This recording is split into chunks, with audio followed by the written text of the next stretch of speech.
Coach Fountain, obviously a very exciting time. High school football is almost here. Jamboree week is here.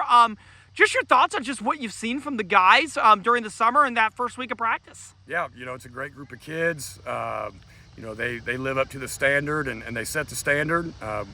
You talk about it's the first week of football, but these guys have been getting after it for all summer. And, you open the door and they're there at 6:30 a.m. in the morning and they're ready to work. So, I think that's why we see a lot of development in our kids, and they trust the process, and now we get to reap the benefit of that.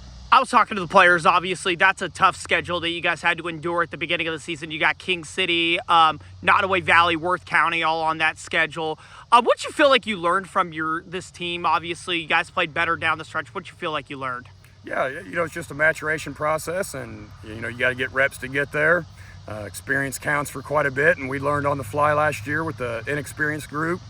Gained experience, gained some confidence, and got a lot better in the second half of the year. Talk about having a guy like Elliot Mercer in your backfield. We'll have a first-year quarterback this year, first-year varsity quarterback, and it's nice for him to be able to turn it and hand it to Elliot. He's got a lot of reps on his legs. I heard him talking to you earlier, and he's spot on. A lot of his credit goes not only to what he does, but what guys do in front of him. And it's nice to have that tool in the background that knows what's happening and can play at this level and play at a high level. Talk about the offensive line. Obviously, two starters back in Cutter Peterson and Jay Anthony, obviously replacing a guy like Shea Miller. What have you seen from the offensive line? Oh, yeah. Shea was a two-time All-State player, tremendous player. Those guys that return are terrific players. They function well together. They understand what we do and embrace it. And so, it's just next guy up, and we feel good about guys that are going to plug in that spot and feel we can function well. Who are some of the young guys you've been impressed with?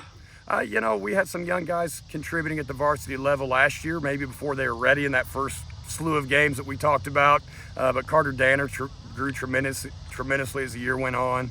And then this year, out of that same group, Gavin Pickering and Grayson Miller have shown tremendous improvement, and guys that we think we can get quality varsity reps out of. Obviously, you've been in this conference long enough. Obviously, you've been a conference champion in the GRC West. How does this conference prepare you guys for just your guys' season year by year? Well, we're proud of the schedule we play. We're proud of, the region we're from. I would tell you, I think there's great 8-man football across the state of Missouri, but we feel fortunate that we get to play great teams, and they prepare us and give us a great look for what you can see down the road.